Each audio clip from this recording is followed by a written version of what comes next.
algo por todo, hazlo ahora. Si usted tiene una abuela o un tío, hagan las cosas ahora, no esperen cuando se muera.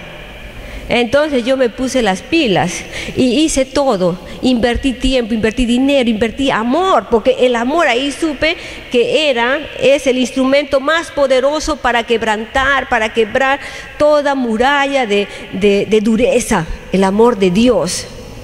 Y fue así. Y también claro que me apoyaba Daisy para predicar la palabra, todas esas cosas, y fue así que mi abuela recibió a Cristo. Ella recibió a Cristo en su corazón, pero le digo, yo no quiero hablar mal de mi abuela, no quiero, pero quiero decirles la verdad. Mi abuela era una persona que nadie la soportaba. La señora que le cocinaba, le tiraba el plato, falta sal, te lo tiraba en la cara o en el piso. Así era mi abuela, tenía un carácter bien fuerte, nadie la soportaba, ¿ya? Pero el amor de Dios estaba ahí y uno cuando cree en el Señor tiene que creer en lo que Él puede hacer, no lo que nosotros podemos hacer, ni el ser humano puede hacer. Mi abuela se recuperó, dio pocas muestras de un arrepentimiento. Lo único que yo me recuerdo fue que se reconcilió con mi abuelo, el hermano Asunto, ustedes lo conocen, el hermano Asunto, se reconcilió con él porque estaban también, no se podían ni ver. Y después de 2 meses fallece mi abuela y me acuerdo ese día yo y mi hermana la vestimos a mi abuela, bonito, la pusimos en el ataúd y lo que me dolió en esa noche fue ver que como ella pertenecía a la Hermandad del Señor de los Milagros, era creo cofundadora de la Hermandad del Señor de los Milagros, vinieron porque la familia estaba dividida. Mi tío dijo que mi esposo, el pastor, iba a hacer el funeral y mis otros tíos de Arequipa, que es un grupo grande, dijeron no, que tenía que ser el cura. Bueno, y así estaba.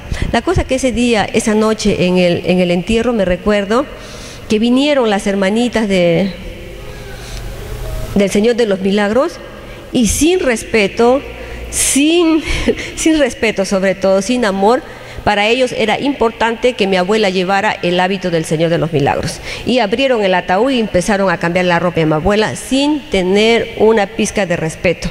Entonces yo en mi corazón me dolía y el Señor me dijo, déjalos.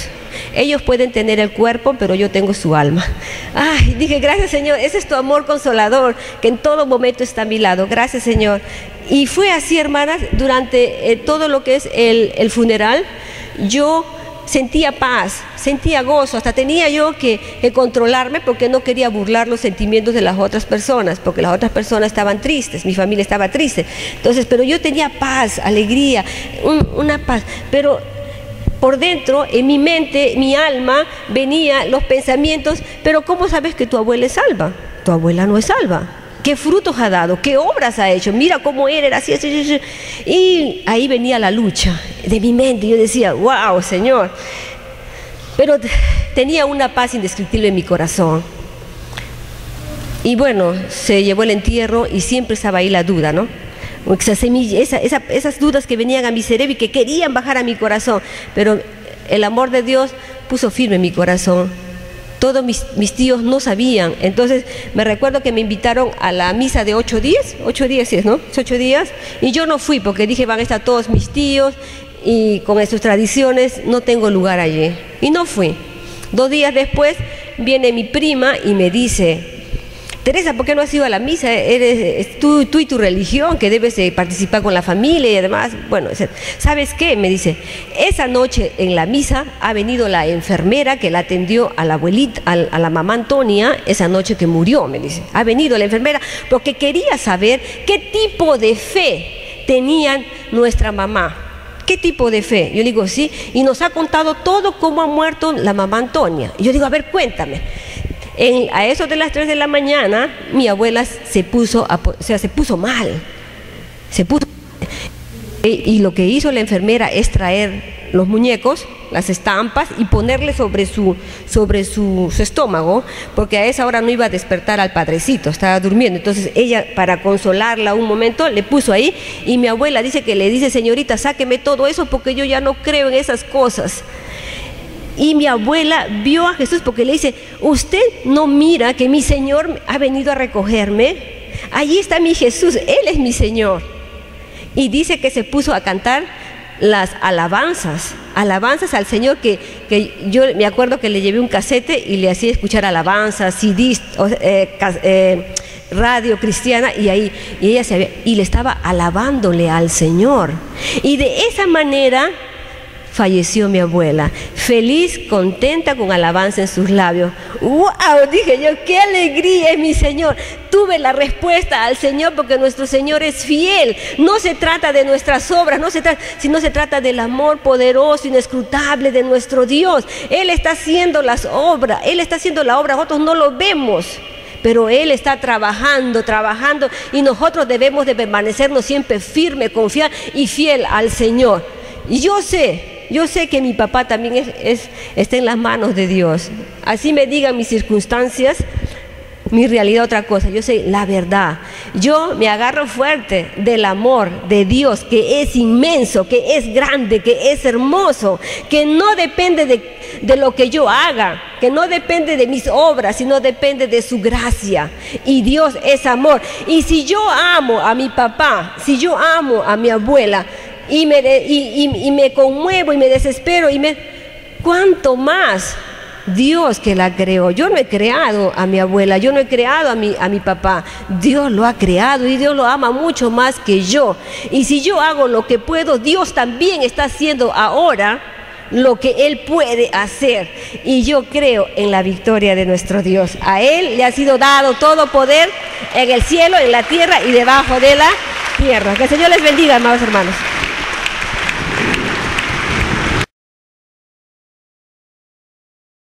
El tema para el día de hoy yo le he titulado El costo de seguir a Cristo. El costo de seguir a Cristo. Yo no sé cuántos de ustedes tienen más de 10 años aquí en la iglesia o han estado desde el principio, que ya ha estado acá, se ha iniciado esta congregación. Pero hay una característica bien especial en todas las iglesias, que con el paso del tiempo las iglesias poco a poco se van llenando. Llega un momento que sobrepasa incluso la capacidad que tiene, y con el mismo paso del tiempo las iglesias empiezan a quedarse vacías poco a poco. Y en el camino vemos cómo muchas personas se van quedando y muchas personas se van alejando de Dios poco a poco, sistemáticamente. Yo no sé cómo habrá sido aquí en esta iglesia, pero de repente también en muchas iglesias hay personas que uno los veía y daban muchas expectativas del servicio que le podían dar a Dios, y de repente poco a poco esas personas en el cual pensábamos que iban a servir a Dios de una manera espectacular, pues poco a poco también se fueron alejando y se fueron saliendo del camino. Mi pregunta es, ¿por qué suceden estas cosas? ¿Por qué es que muchos empiezan a alejarse de Dios? ¿Por qué empiezan a servirlo y después empiezan a desfallecer poco a poco? ¿Por qué sucede esto? Y es porque muchas veces muchas personas, nosotros u otras, no miden el costo que es servir a Dios de todo corazón. Leemos en la Biblia, por ejemplo, 3 cosas bien particulares. Dice que se le acerca a Jesús un joven rico y le dice que quería servirle. Y Jesús le dice, ok, me vas a servir, pero lo primero que necesito es que des todo lo que tienes a los pobres. Entonces el joven rico se pone a pensar, me imagino yo, y dice, pero ¿cómo voy a separarme de mis bienes? Tengo personas a mi servicio, tengo cargos, tengo un montón de cosas por el cual tengo que ver. ¿Cómo voy a dejar todo esto? ¿No? Y Jesús en todo caso le estaba diciendo que dé sus bienes a los pobres, no porque Jesús quiera que el rico sea pobre, porque Jesús no tiene dificultades con el dinero, no quiere que la gente sea pobre, sino lo que Jesús estaba pidiendo al joven rico es que se libre de ataduras. Jesús no quería un discípulo que esté pensando en sus cosas y un poquito en las cosas de Dios. Quería alguien que sirva completamente. Entonces también leemos después que el joven rico se va muy triste, ¿no? Y me lo imagino al joven rico diciendo, caramba, pero ¿cómo Dios me va a pedir que deje todo lo que tengo? Y no puedo, ¿no? Tengo negocio, tengo empresa, gente de servicio, y voy a dejar todas esas cosas. Luego me imagino a alguien escuchando esta conversación y se le acerca a Jesús y me imagino que también le dice, ok, Señor, yo sí quiero servirte, yo no tengo posesiones económicas como el otro. Y Jesús le dice, ok, vas a servirme, pero ojo, te voy a decir algo. Las zorras tienen cueva, las aves tienen nido, pero el Hijo del Hombre no tiene dónde recostar su cabeza. En otras palabras, Jesús le estaba diciendo, por si acaso, en la gran mayoría de ocasiones, al igual que los profetas, vamos a tener como colchón tierra, como almohada una piedra y como frazada las estrellas. Y me imagino a la persona diciéndole, pero Señor, ¿y no hay por ahí un hotel de 5, 4 o 3 estrellas por lo menos? No. Vienes a servir a Dios como debes servirlo, no como tú quieres. Y también esta persona se va y llega una tercera persona y le dice al Señor: ok, Señor, entonces yo sí soy un candidato ideal para seguirte y para estar contigo. ¿Por qué? Porque en primer lugar no tengo posesiones económicas, tanto como para no despegarme de ellas. Segundo lugar, si hay que dormir, no sé, echado en la tierra o parado, no me importa. Yo soy como el gallo, duermo parado y un pie si es posible, no me importa. Ok, yo sí te quiero seguir, ¿no? Y Jesús le dice: ¿no tienes problemas? No tengo. Ok, sígueme entonces, ¿no? Me lo imagino diciéndole así. Y entonces le dice: ok, Señor, yo te voy a seguir, pero me olvidaba decirte algo. ¿Qué cosa? Mira, Señor, deja primero que vaya y entierre a mi padre. Y entonces, cuando yo al principio también leía este versículo, pensaba que había un velorio, pero en ningún momento dice que hay un velorio. En ningún momento dice que alguien se ha muerto. Él dice: deja que vaya y entierre a mi padre. En otras palabras, le estaba diciendo: Señor, deja que vaya y cuide a mi papá hasta que envejezca. Deja que vaya y en su adultez, en su ancianidad, yo cuide, vea por él. Y cuando ya él se muera, y cuando ya después yo cobre la herencia, y cuando después yo pague algunas deudas que tengo por ahí, cuando ya quede más libre, entonces vengo y te sirvo. ¿Ok? Y Jesús le dice: no, deja que los muertos entierren a sus muertos. Y el joven se puso triste porque él quería primero pues atender a su padre y después hacer todas sus cosas. Y entonces el Señor también dice claramente que nadie que mire atrás después de poner la mano en el arado es apto para el reino de los cielos. Y yo creo que Jesús, de haber pasado por estas tres circunstancias, después de haber conversado con estas tres personas, me lo imagino muy molesto. ¿Por qué? Porque vamos al libro de Lucas, en el capítulo 14, del 25 hacia adelante, ¿ok? Y yo me imagino a Jesús, ¿no? Después de haberse chocado con estas tres personas: el primero que no quería dejar sus posesiones económicas, el segundo que no quería dormir en el colchón de tierra, y el tercero que tenía papitis aguda y que quería atender a su familia primero. Y entonces Jesús lanza una prédica, para mí la más pesada de todas las que él dijo. Para mí la más pesada y más duras de todas las que dijo. Dice la Escritura que grandes multitudes seguían a Jesús. Grandes multitudes. No lo seguía 1000 ni 2000, para mí lo seguían unas 10,000, 20,000 personas, todas detrás de él. Ahora imagínate a Jesús caminando delante con los discípulos, y entonces Jesús, después que ocurren estas tres circunstancias, se para, dice que gira, o sea, se volvió y mira a todos, y prácticamente lo que hace Jesús, me lo imagino así, es marca una línea después que conversó con estas tres personas y dice lo siguiente.